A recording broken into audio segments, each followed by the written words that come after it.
It's your Wednesday daily delivery. I am Michael Rand. Hope everyone's having a good day out there today.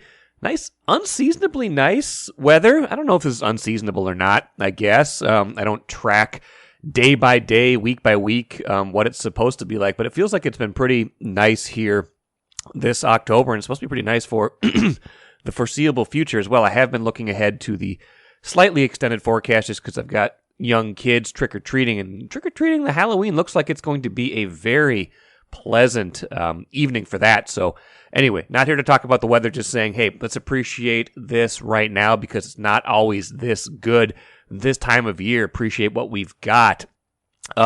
Speaking of appreciating what we got, we'll get to the Timberwolves here in a little bit with Chris Hine from the Star Tribune, taking a good look at kind of where that team stands right now after a 2-2 start.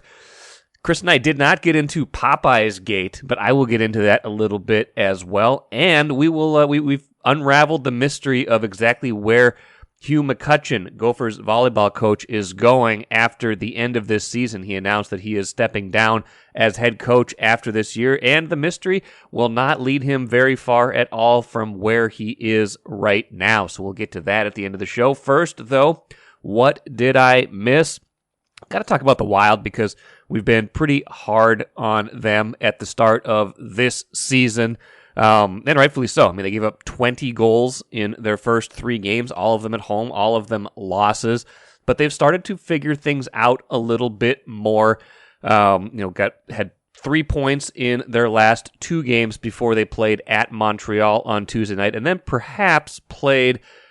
I shouldn't even say perhaps. They definitely played their best or most complete, their most committed game of the season in winning 3-1. Had an empty net goal in that game to clinch it late, but I didn't watch the whole thing, but I watched at least the entirety of the third period, a little bit of the bits and pieces along the way, the highlights, but it looked to me like essentially the perfect game at the perfect time for this team. They needed to know they can win like this, which is, those tight checking, 2-1, 3-1, 3-2 type of games. You don't want to play those all the time. You're not going to play those all the time. I don't think that's really the style necessarily of this team. This is more of a free-flowing, free-skating team, but this team also has to be committed in its own defensive end, has to be able to, win multiple ways. And so, Sarah McClellan and I talked about that twice, both before the season started and earlier this week, about how we both thought that they would win, or at least try to win more like they did Tuesday at various points this season, just knowing they didn't have the firepower from Kevin Fiala from that trade, knowing that they're down, Jordan Greenway right now, a good two-way player, but someone who made up part of a line that was pretty successful both offensively and defensively.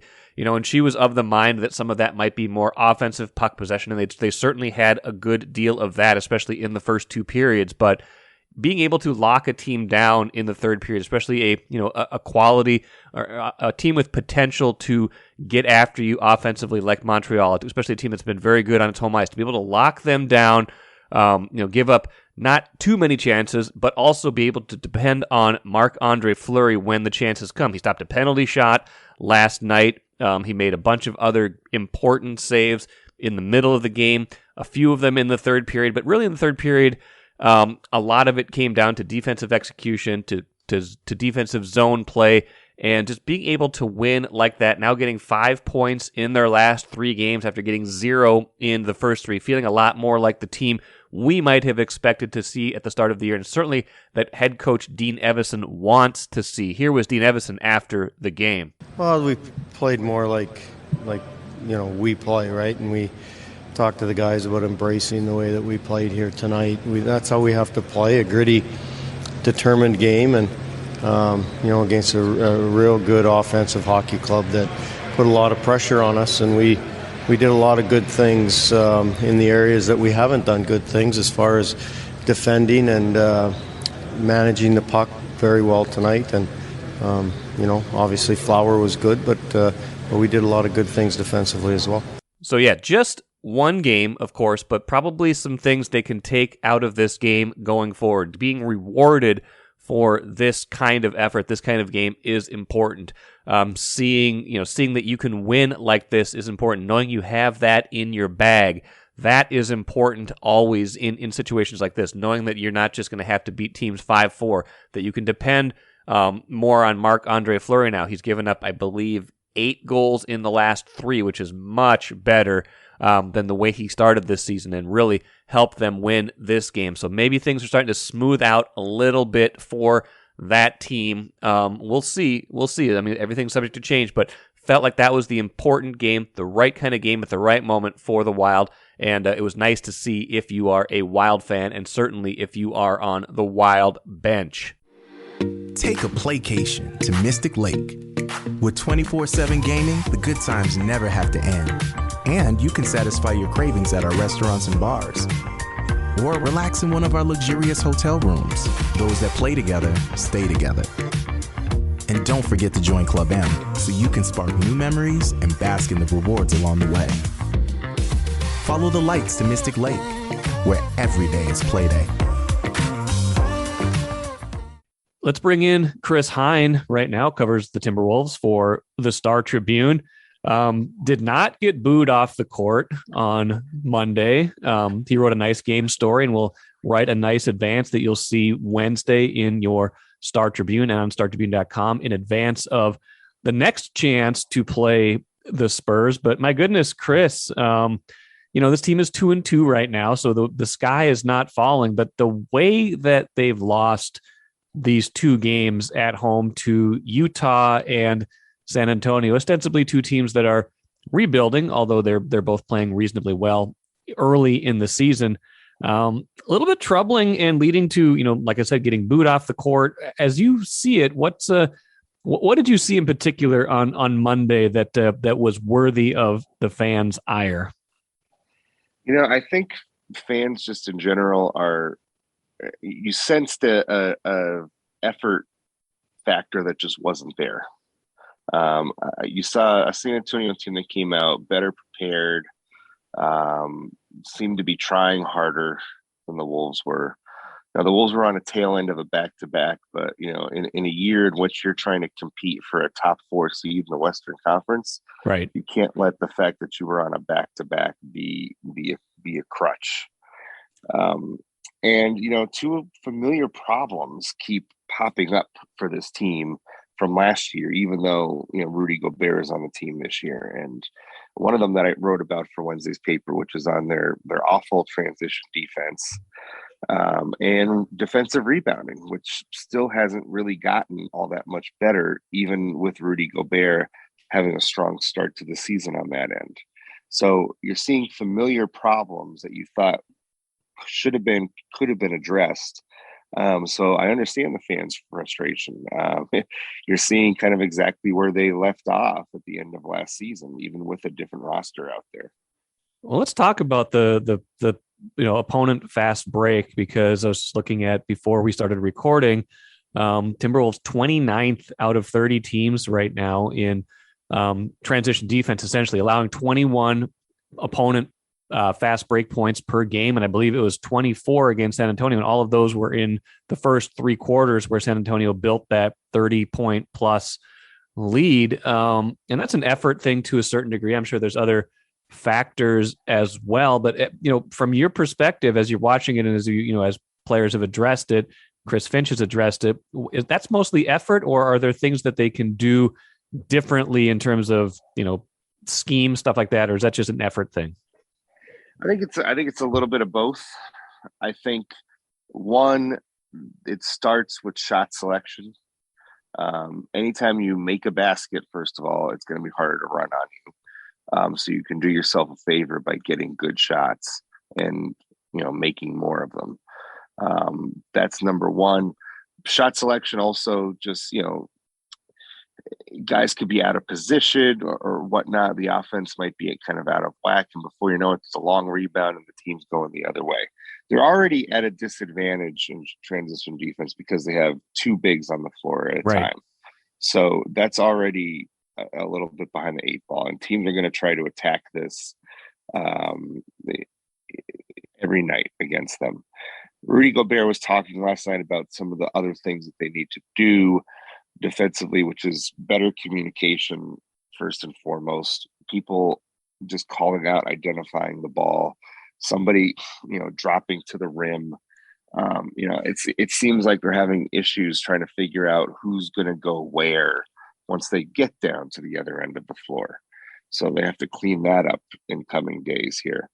But at the end of the day, I do think transition defense is more about effort and hustle than anything else.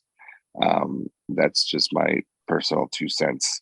And the fast break points, I don't think that even the fast break points tell the full story of how bad a transition defense can be, because oftentimes teams aren't just scoring on the fast break against a bad transition defense. You're getting bad cross matches. And so after, a couple of passes, after the quote unquote fast break has died down, teams are still able to get great looks, open shots, wherever they want, even if it doesn't count as a fast break bucket. Sure. In the official stats. So that shows up more than just the fast break points that you see listed on NBA.com. Yeah, that's an interesting point too. The point you made about matchups and stuff, and I'm sure some of that. Again, we're 4 games into the season, and like you said, they're playing with 2 bigs. Karl-Anthony Towns, when he's on the floor with Rudy Gobert, is playing power forward, a much different position than center. I'm sure his responsibilities to a degree on transition defense are different than what he's used to. How much of it do you think is Towns trying to figure out where to go as opposed to anybody else? I think that's part of it too. I think especially in all aspects, I think Karl is adjusting to maybe different responsibilities, different places that he needs to be at given times, because, he's been playing the 5 for so long. So he has such an ingrained sense of where he needs to be on both ends of the floor. So I think that's true. But as Ant said last night, most of the transition defense, when the starters are out there, it's going to fall on him, D'Lo, and Jaden to hold the ground until the big guys until the big guys can get down the floor. That's who it really falls on at the end of the day. So the other piece that you just talked about, and what I was looking at before we started recording as well, is the defensive rebounding, the second chance points. Those go hand in hand generally, and that was, like you said, right where they left off in that Memphis series. That was essentially what did them in against Memphis, when Memphis was able to make a lot of those comebacks against the Wolves. A lot of it was damage done on the offensive glass on second chance points. And right now, the Wolves 24th in the NBA in defensive rebound percentage, and still giving up a lot of second chance points, giving up almost 20 second chance points per game, 26th out of 30 teams in the league right now. And again, Rudy Gobert is not is not going to do everything, but I think if the assumption was he was going to help a lot with that, he's essentially doing his part largely, it seems, because he's got a lot of defensive rebounds. It's kind of everybody else who needs to clean that area up, is it not? Yeah, it is. He'll tell you he had a rough night last night on the boards, but the first 3 games he did not. And one of the things that I just noticed over and over again with this team, dating back to last season, and Chris Finch even talked about it last night when we asked him about it. They don't look for the ball when a shot goes up, they only look at the ball when a shot goes up. They are not looking to see who's coming in for an offensive rebound. They're only eyes glued to the ball. So as somebody who was a very bad basketball player myself back in high school, the one thing that I did well was offensive rebound, because you could take advantage of people who are only looking at the ball, and you can find ways to get around them and get inside and be able to fight them better if they're not looking back at you and specifically trying to box you out of the rebound. And that happens all the time with this team. And that's what Chris Finch was talking about last night. Everybody just kind of stands, looks up at the ball, and then before you know it, guys are zooming by them on their left or their right to come in and contest for an offensive rebound. It is one of the worst habits I think this team has. and it's very easily, I think, can be easily fixed. They just have to focus on it better. Like, it's not that hard to say, okay, shot goes up. All right, you got to make sure you have one eye on who's coming in for the offensive rebound behind you and get a body on them. Like, you do that, and you're halfway home to getting a defensive rebound. And it seems like it should be something that is more easily corrected than it is right now. I agree with that. And one other piece of this I want to talk about before we think about, steps forward, in the Utah game where, Utah beats them in overtime. The Wolves, furious rally to force overtime in the last 2 minutes, but Utah gets them in overtime. A lot of the damage Utah did in that fourth quarter was spreading them out and getting good 3-point looks. I think for the game, they shot 50 of them and made 20. It seems like that's how teams that have shooters are going to attack them. I think they knew that going into the year. If they're going to have Towns and Gobert on the floor at the same time, teams are kind of going to try to spread them out, make them run around, and put some small ball lineups and some shooters on the court. That was kind of alarming to watch right away because they haven't faced a lot of great teams yet. As they start to face better teams, that feels like it could become even more of an issue. How do you see that kind of playing out, and how do they get better at that? Or does it necessitate kind of some creativity with lineups in different situations? Yeah, I don't know how that gets better. Again, I think they're still getting used to a new defensive scheme when Rudy Gobert is on the floor. So, that might take some time to really get used to, and especially given that they played a completely different way last season on the defensive end. So with some of that, I'm more willing to say that can take some time as opposed to the two subjects we were just talking about, which I don't think you need that much time to really correct. But I am willing to kind of give them a pass on trying to figure out how to play defense this early on in the season. Same goes for how they've looked offensively. Look, this team last year even took several weeks before the offense really clicked in. So we've seen that before, where if you give them time, they can find a chemistry and find a groove. So those areas I'm willing to see how that plays out, but they have more immediate, bigger problems that seem more solvable if they just amp up their intensity level on both of those areas. Yeah, and it's a good point that you make about it. These things take time. They started out 4-9 last season, and they're 2-2, so it's not like there's these major alarm bells going off. I think a lot of what we're talking about is based on expectations and the possibility for how good this team could be versus just a curiosity about a team like they had last season when they started to get good. That said, some of the things that we were wondering about going into the season have looked a little bit shaky, and I'm still wondering how the pecking order is sorting out when you've got at least 4 guys in the starting lineup, and even sometimes Jaden McDaniels, who are able to score and have that identity about them. I know Gobert is primarily a defensive player, but he brings an offensive bit to his game, especially down close to the rim. How do you feel like that piece of it, whether it's leadership, whether it's kind of the pecking order, and who's deciding how they're going to kind of who's taking over at certain points, or who's kind of running the show, what they want to get into, who they want to get involved?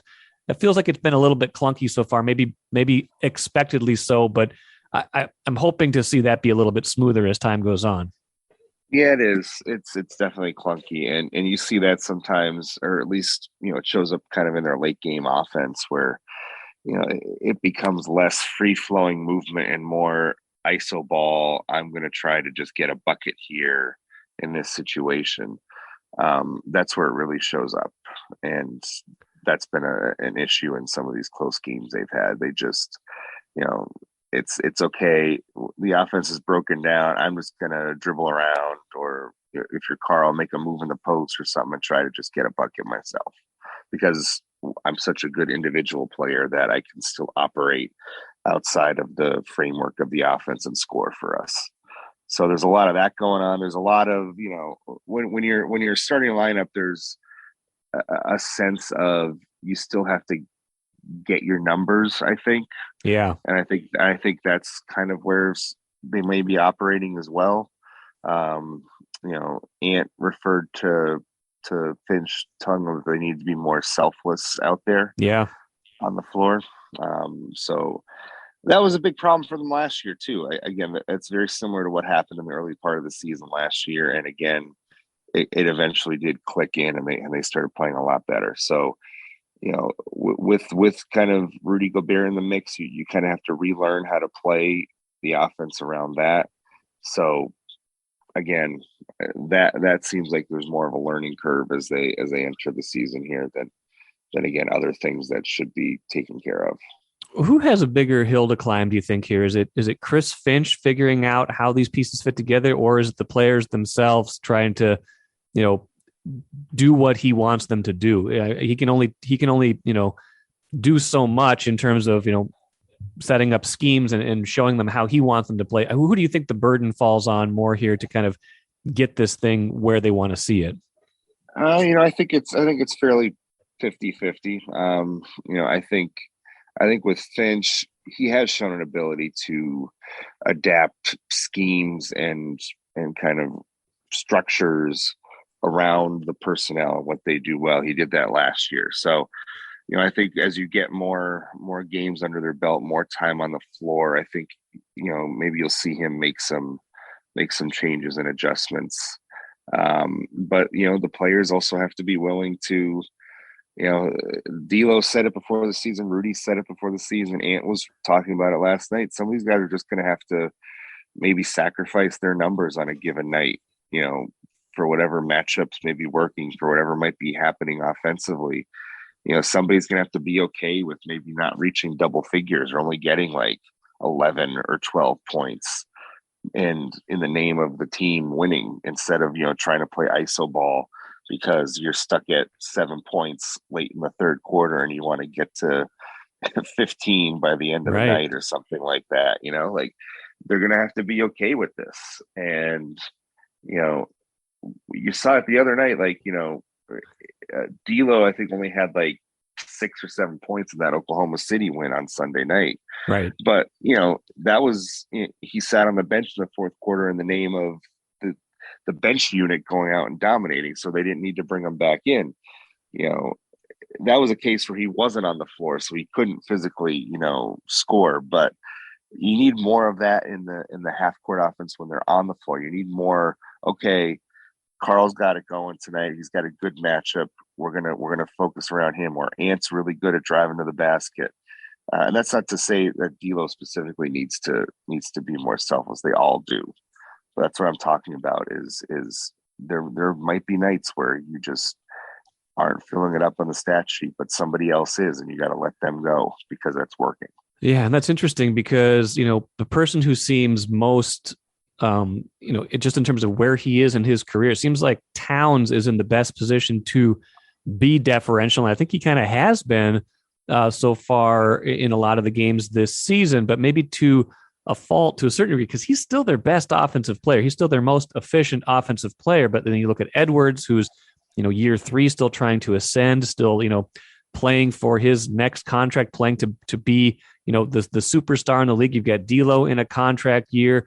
You've got Gobert, who, isn't necessarily going to demand the ball all the time, but is still trying to make an impression after the trade. And McDaniels maybe to a lesser degree because he's more of a two-way player. But in terms of the guys who, you think of as scorers or kind of the core of this year's team, Towns seems like he's in the best position to defer, but I don't want him deferring as much as maybe those other guys. Yeah, I think that shows up too in the number of threes he's taken this year, which haven't been a lot, or at least it fluctuates so far, which has kind of been the pattern for his career. They want him to take more 3-point shots. They want him to be a little more selfish along the 3-point. He's a 40% 3-point shooter. Right. So I that could be one of their most effective offensive weapons is him hoisting up more threes on a given night than he is. So I think you see that there. I think one of the things he's done well is he's been focused on trying to make the combination of him and Rudy work. And I think you've seen some sparks of that early on, where they seem to have some chemistry together on the offensive end. Karl has done a decent job finding Rudy in certain matchups and on certain nights so far. So I think that's been going okay so far for them. But I think ultimately they need him to shoot more threes if he's going to be more selfish. If there's one player that can stand to be a little more selfish, right, it's Karl in that specific area, because I think that is something that can help the team overall. Yeah, I think so too. And it's probably one of those areas where it's a little bit of adjustment, because if he's used to playing the 5, he's probably getting a lot of matchups where he's, dragging the center out to the 3-point line is a little easier than dragging a small ball 4 who's maybe a little bit more adept at getting out there. So I think that's going to be a work in progress for him as well. I'll save my D'Lo needs to come off the bench hot take for a different time. We'll give them more than 4 games before I get too deep into my bag on that. We'll end it here, but we'll see how things go the rest of the week. San Antonio on Wednesday, a really bad looking Lakers team on Fridays. We'll see how that goes as well. Chris, any final thoughts before we go? I don't want to say it's going to take time, but I do think that there are, again, to reiterate, there are some areas where I think it is going to take time.